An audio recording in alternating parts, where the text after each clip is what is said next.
Well, good afternoon.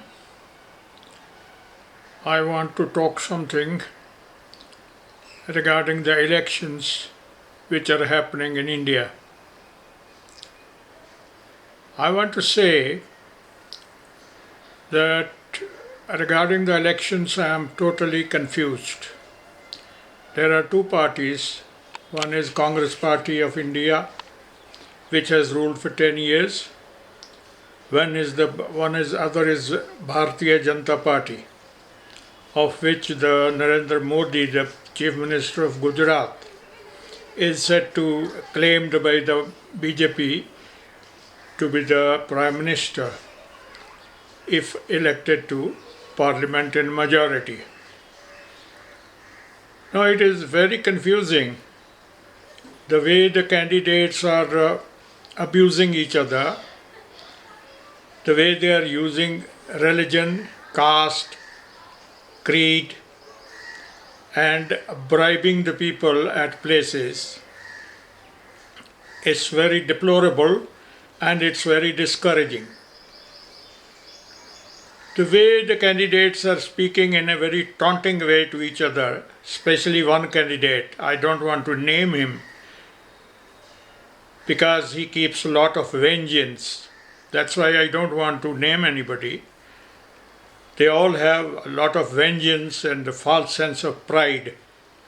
They don't think that people are going to elect them.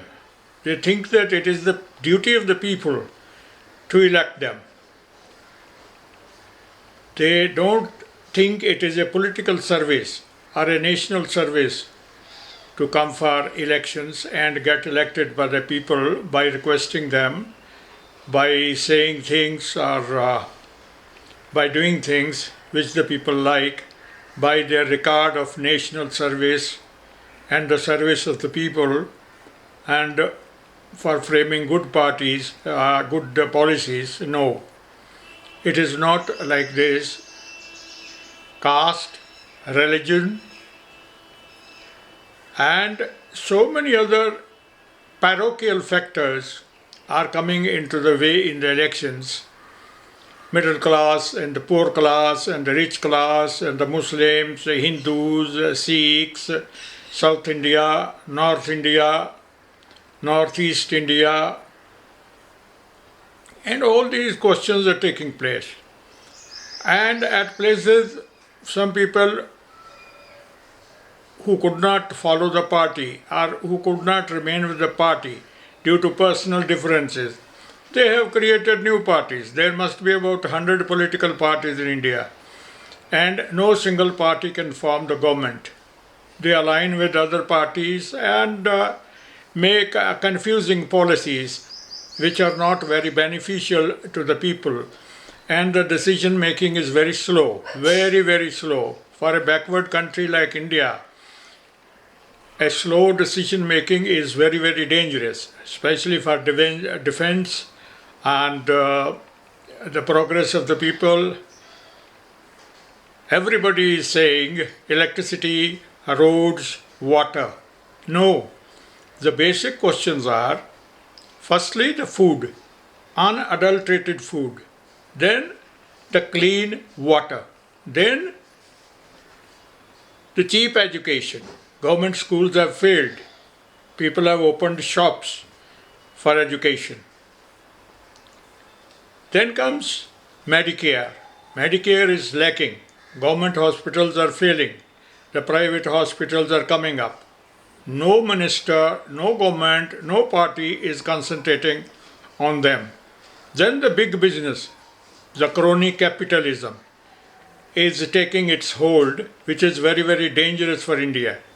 And no party has so far spoken for the major problem of India, which is population. No population control, 2 child or 3 children norm, nothing is being said. So that way the sensible people don't know, they are confused where to vote because the hype is so high and media is behaving in such a partial manner, behaving in such a partisan manner that it is creating wrong impressions, sometimes misgivings, because the parties are paying the media for the news and for their propaganda. That's why media is doing a very negative service to the country, except Doordarshan and some other channels which are good. Some channels have been absolutely purchased by the political parties and by the corporate houses, and they are running their propaganda, which is the main source of information with the people, due to which people cannot make up their mind. Money, the muscle power, the gundas, ruffians are making hay. A lot of wrong things are happening which are very dangerous to the Indian democracy.